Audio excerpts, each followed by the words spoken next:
And you just want to make sure that we're using these tools as an option to have available, right? It's not okay, if you work and get your work done, then you can take a sensory break, right? We want to come at it from the proactive aspect of, let's give the child a proactive sensory break, a movement break, and then come down and sit and focus, because sensory strategies shouldn't be used as a reward or for motivation. They should just be tools to help them get through their day and focus. I'm Rachel. And I'm Jessica. And this is All Things Sensory by Harla. We are both certified occupational therapy assistants, and together with Harla, we are on a mission to empower parents, therapists, and educators to help raise confident and strong children of all abilities. On this podcast, we chat about all things sensory, diving into special needs, occupational therapy, parenting, self-care, overall health and wellness, and so much more. We are here to provide raw, honest, and fun strategies, ideas, and information for parents, therapists, and educators, as well as other professionals to implement into daily life. Thank you so much for joining us. Hey there, welcome back to All Things Sensory by Harla. We're so thrilled to have you here today. I'm Rachel. I'm Jessica. And today we are teaching you how to support those sensory seekers in the classroom. Yeah, we get this question a lot from therapists, teachers, and from parents, I think, asking how to help sensory seeking children in the classroom, because the sensory seekers are moving and having trouble focusing. And how do we help these kids meet their sensory needs in the classroom? Yes. So let's start off by kind of explaining what a sensory seeker is and how you identify if you have a sensory seeker or if there's a sensory seeker in your classroom. You probably already know if you're here, but if you're not familiar, a sensory seeker is a kiddo who is craving input to one or more of their 8 senses, and it's negatively impacting their ability to get through their daily routines. So for most individuals, we're not seeking or craving input to all 8 senses. Generally, we are mixed in our sensory responses, so we're avoidant in some areas, or we're able to process certain senses. And then in other senses, we're either craving or we're avoiding, over, under responsive, or some terms that we use as well. So that's the first thing to keep in mind. So a sensory seeker or a sensory craver has a really high sensory threshold. And what this means is that they need more input to feel regulated, to feel happy, to feel calm, to feel organized.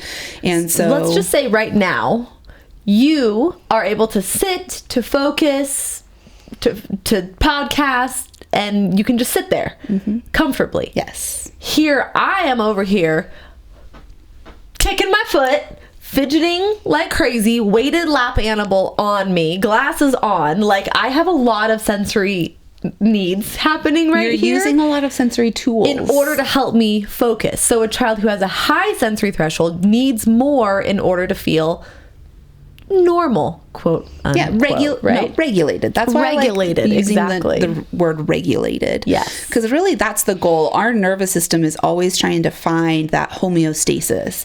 It's always trying to figure out a way to feel regulated so that the brain can focus. And so a sensory seeker who has a high sensory threshold needs more sensory input for that nervous system to feel regulated so they can access their brain and their prefrontal cortex. Exactly. Now, some signs of sensory seeking in the classroom. First one would be fidgeting a lot, touching other students, touching objects in the classroom to the point where it's distracting. They're going to be constantly moving, shaking, wiggling, bobbing their legs, wiggling in their seat. They have this constant need to move.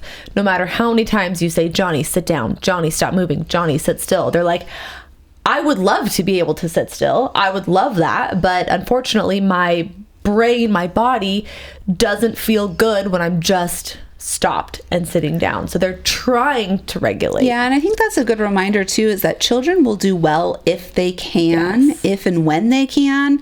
So, you know, these sensory seekers are often labeled as the bad kid in the classroom. More often than not. Because they can't sit down and focus. They can't complete tasks. They have challenges with social skills at recess and in the classroom. They are annoying to their peers because they're making noises or they're bumping into them or they're touching them. So they're labeled the bad kid in class, but they're not trying to be bad. These kids are seeking out input to try to feel regulated. And unfortunately, in the classroom, this causes challenges. Yeah. I was going to go like all biological era, but like you think about it, I mean, kids aren't designed to sit still, right? For hours and hours. To sit down, focus, learn for 6 hours straight, especially young children. Exactly. They're designed to move.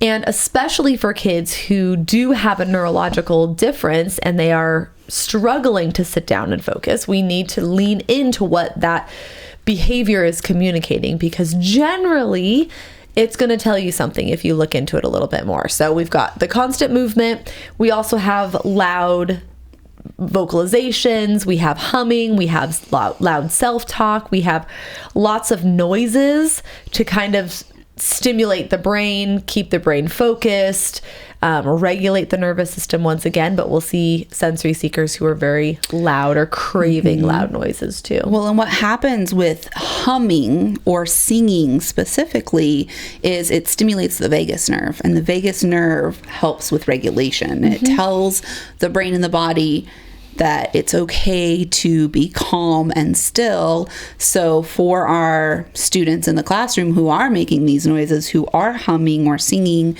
it's because they're trying to regulate. Exactly. They're doing the best they can.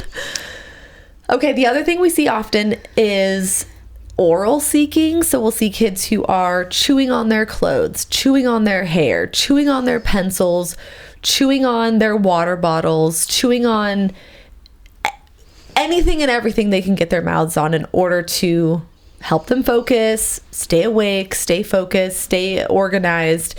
And, you know, every once in a while, yeah, that's a, you know, pretty common thing to do. But when they're coming home from school and their shirts are like completely soaked, or there's holes in their sleeves, their pencil is completely chewed in half, then it's like, is this something that we should look into a little bit more? Yep. Is this something that we need to provide an alternative for? Let's dive a little deeper. Yeah, and the key with all of these signs that we just talked about are, it's sensory seeking if those are happening in the classroom and it's impacting the student's ability to learn and focus and get through their school day. If they are sitting at their desk and they are maybe tapping their foot, but they're able to stay focused, then it wouldn't be an issue. But if they are tapping and stomping their foot so much that it's distracting them, it's distracting other students, that's when it becomes, quote unquote, an issue. Yeah. So where do you go from here? You have a kiddo or multiple in your classroom, or your child is sensory seeking. You want them to be successful in the classroom. You want to help them meet their sensory needs. You want them to be able to focus. You don't want them to be labeled as the bad kid anymore, the bad kid. So what do we do? Where do we go from here?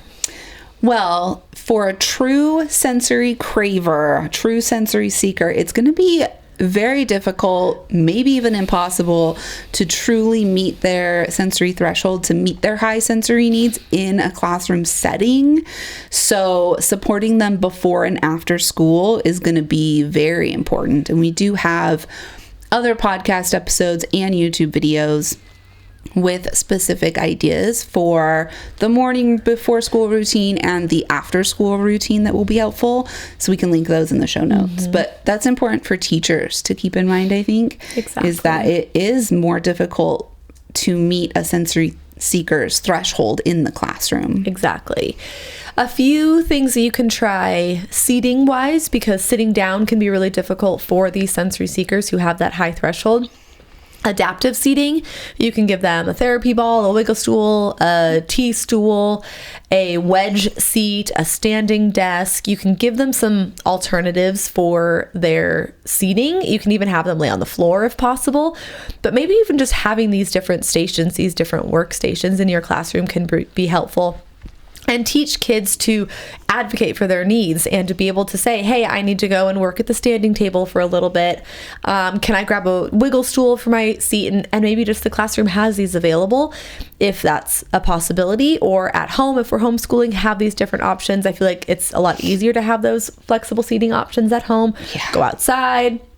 You know, whatever works for you, but just having those options available can be really beneficial. Another one is to put the resistance exercise bands around either the legs of the table or the legs of the student's chair, so they have like a foot fidget that provides resistance. That one's really helpful. Yeah, there's a ton of foot fidgets now online. There's like the little elliptical pedal bikes that you can go under the desk. So good. I know. The little like step thing at the standing desk that you could do. Get like a mini walking treadmill in the classroom so they can like walk while they work. Wouldn't that be great? Oh my gosh, that'd be awesome. Have a couple of those. Yes. So there's tons of things that you can do just to give them an outlet for movement. Another option would be having this student sit closer to the teacher so the teacher can provide more help to stay focused. Maybe there's a secret cue between the student and the teacher where they can, either the teacher can cue the student, hey, this is really important, you need to focus on this, or the student can have the secret cue to the teacher to say, hey, I need a sensory break, something like that. Yep.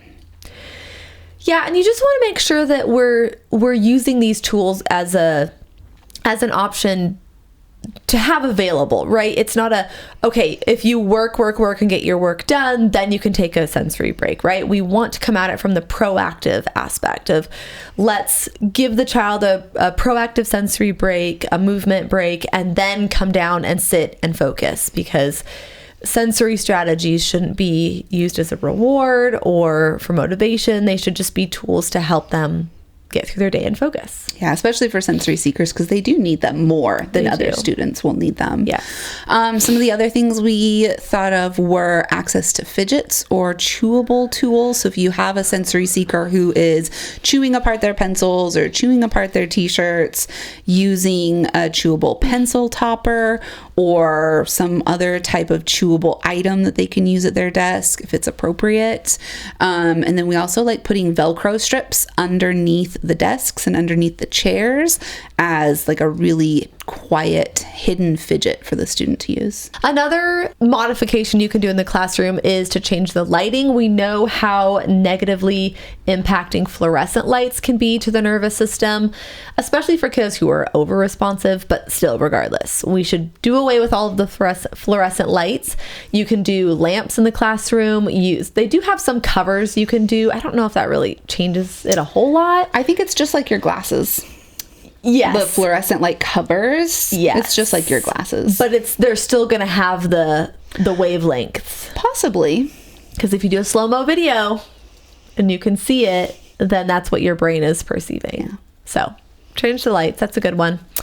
So just some simple things that you can do in the classroom to help support the nervous system and just meeting those needs throughout the day, which, like Jessica mentioned, it's going to be difficult, but at least you'll be equipped and you'll have some tools in your back pocket. Another thing that you're going to want to do is add movement sensory breaks into the classroom. This is going to benefit all students, but it will especially benefit all of your sensory seekers because it's going to provide them with movement breaks, which is really important, especially for these sensory seekers. They are going to need these throughout the day. So if you can schedule these every 60 minutes, younger students might need it more often, but every 50 to 60 minutes. You can have the classroom get up, take a sensory break. This could be anything from just going to get a drink of water, standing up and stretching, or we're going to have some specific ideas here for you. Yes. So we also love motor labs and sensory paths. So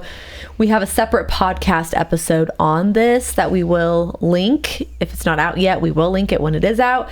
But you can have a separate space, you can have a separate room, and you can set up sensory stations where you have pictures of the activities, and they're just really short, simple things that they're doing, like a balancing activity, reading a chart, crawling, an infinity loop, a stomp and catch, a ball bouncing activity. So it's a very specific activity. You could grab one from our Balanced Brain program. That would be really great to put in there.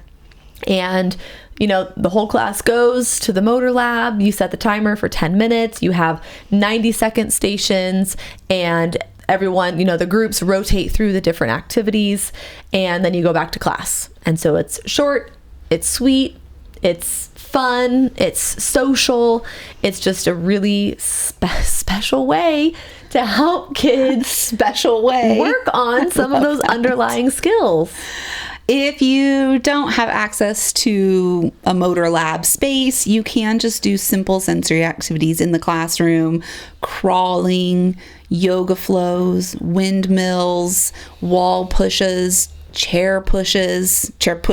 That's what I meant to say. Chair push-ups.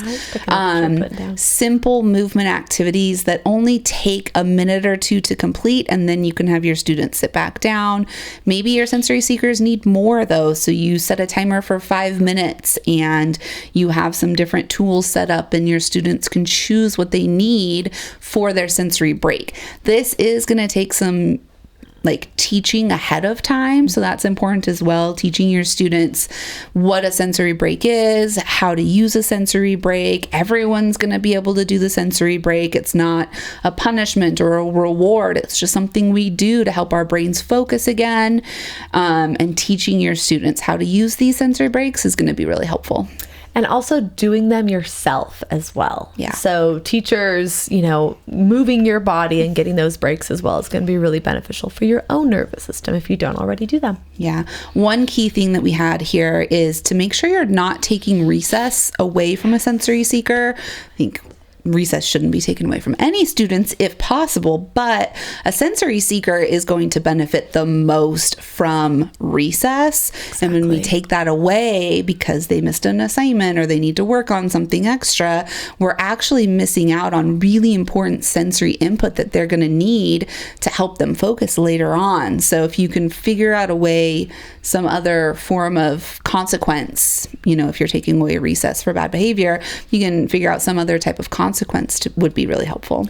I did take a course called Becoming a Sensory Chef or something like that, and they were talking about the sensory snacks throughout the day, and not food wise, but sensory breaks or sensory snacks. You have to have all these snacks throughout the day, and I think about recess as a meal. It's a sensory meal, right? It's not just a snack. Those brain breaks are the snacks, and the recess lunch is a sensory meal, and they need that in order to stay regulated. So keep that in mind. Mm-hmm.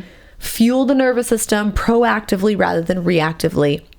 And then you can also start adding in more sensory activities and sensory strategies into just the normal routine.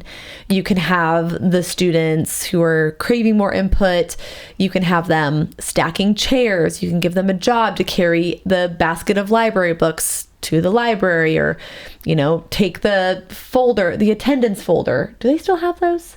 I don't know. To the office after they do attendance. It's probably all digital now. Yeah, but they have other things that could go back and forth to the office, notes and stuff. Yeah. Carrying the lunchbox bin. Exactly. Yep. Yeah. Having classroom chores. That's what I like to call Erasing the chalkboard, the whiteboard, the chalkboard, the digital board, pretending to erase. Washing the windows, washing the desks. Sharpening the pencils. Do they still do this? Probably Sharpen not. the pencils. Probably not. I'm stuck in the 90s, okay? Let's go back. If the entire classroom can have classroom chores, then what you want to do is just make sure that the like heavy work, full body chores, like carrying, pushing, pulling, washing, those big body movement chores go to your sensory seekers because they will benefit from it the most. Yes.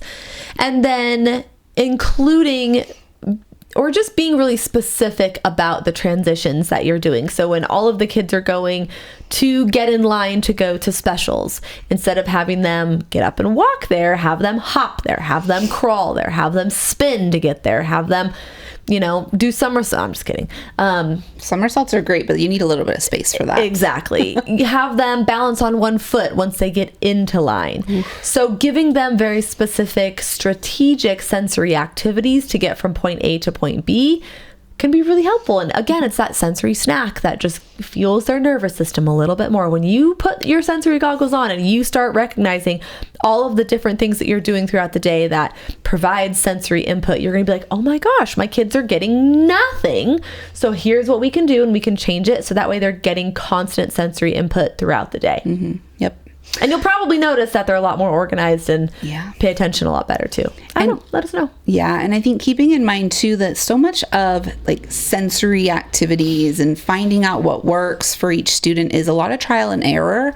But it also requires consistency. You have to do it repeatedly multiple times in order to see if it's actually beneficial or not. Yes. I was just thinking you said trial and error. And I was like, oh, that's funny. I say trial and error. You can like shorten it. Trial and error. Trial and error. Like, trial and error. And I was like, wow, she really enunciated that. That's what it is. I know, but I say trial and error. Trial and error. Windmill. It's like one full. Yeah. I know. Gosh. I was like, look at these ruts, kids, this weekend. And I thought, no, they're roots. I know. Look at these ruts. Look at these ruts, kids. No. Okay, anyways. Tools and resources. All right. Let's talk about some additional tools, resources, all the things that you can implement into your classroom, or if you are a therapist in the schools, that you should be including in your sessions if you aren't already. So some of our favorite things. We do have the Harla classroom sensory kits. These are new and these are exciting. Are really great. It's a box. It's a kit with sensory tools like a body sock, weighted compression vest, wiggle seat, noise canceling headphones. And I think there's 5 different options from like pre-K and kindergarten all the way up to high school. So whichever grade level you are working in, this is something super great to have in the classroom. We also have our digital classroom course, Improving Focus and Behavior in the Classroom, which we created specifically for teachers and therapists in the classroom. So those will be 2 really great resources. Going back to the kits, I just think it's such an awesome option to have available in the classroom. You open it up, you put it in a special location, you teach the kids, here's the lap animal, you can use it, you can put it on your lap, you teach them about all the things, and you say, if you need these, you just come on up and you grab them, as long as you use them as a tool. If they become toys, then we'll have to modify that, but giving them the option that they need noise canceling headphones, they walk up and they get it, or they ask for it and they get it, and it's just like normalized. It's just there. Yes, it's just there. It's great. It's just there. Okay, a few other programs that we can recommend. Our Balanced Brain program is going to be a great program for therapists to implement with their students, either in the schools, outside of the schools, wherever you're at home. This is a great one. The Crawling for Brain Development program is another one. That's a 5-week program that can be done in the schools as well, in the classroom, really simple activities, visual schedules, visual timers. The time timer actually comes in the sensory kit, which is our favorite visual timer. Really anything that just makes these visuals, right? The interview that we did with Gifts of Joy, and they have the calm down corner, they've got the visuals available, the breathing visuals, they've got the fidgets, they've got everything that you need to make a little calm down corner. Something like that would be really beneficial too. And then just having emotional regulation tools in there too. So the zones of regulation, and just giving them the verbiage and the language and the skills to start developing. Like when you are feeling frustrated or when you're feeling overwhelmed, here's what you can do. Like it's okay if you're feeling stressed out about this project. Let's take a quick break. Let's get our poop in a group, and then we'll, redirect and go back to class. But just giving them the opportunity to name it, tame it, claim it, and normalize it. It's okay. Yep. It's okay. It's okay. Mm-hmm. Hopefully this was helpful. Hopefully this gave you some ideas of things you can implement in the classroom. Start with one thing and work your way through. You don't want to try to implement everything all at once because that can be overwhelming. So starting small and working your way up to support your students, especially your sensory seekers. Grab our classroom sensory course. It does include AOTA CEUs. It includes a workbook. It is, I think, 12 hours of CEUs. We do offer bulk discounts as well. So if you have an admin that you want to send this podcast episode or this course to and say, hey, let's get the entire school trained. And it just basically goes into a lot of details on what we talked about today. And then a whole heck of a lot more. Yeah. All right. That's it. Cool. That's it. All right. With that, we will plan on seeing you next week, but not until you have left us a review on Apple, on Spotify, on YouTube. Let us know your thoughts. We appreciate you. And now we'll see you next week. Okay, bye. Okay, bye.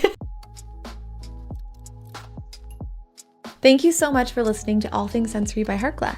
If you want more information on anything mentioned in the show, head over to harla.co/podcast to get the show notes. If you have any follow-up questions, the best place to ask those is in the comments on the show notes or message us on our Instagram account, which is at Harla_family or at All Things Sensory Podcast. If you just search Harla, you'll find us there. Like we mentioned before, our podcast listeners get 10% off their first order at Harla. Whether it's for one of our digital courses or one of our sensory swings, the discount code SENSORY will get you 10% off. That's SENSORY. Head to harla.co/sensory to use that discount code right now. We are so excited to work together to help create confident kids all over the world. While we make every effort to share correct information, we're still learning. We will double check all of our facts, but realize that medicine is a constantly changing science and art. One doctor or therapist may have a different way of doing things from another. We are simply presenting our views and opinions on how to address common sensory challenges, health-related difficulties, and what we have found to be beneficial that will be as evidence-based as possible. By listening to this podcast, you agree not to use this podcast as medical advice to treat any medical condition in either yourself or your child. Consult your child's pediatrician or therapist for any medical issues that he or she may be having.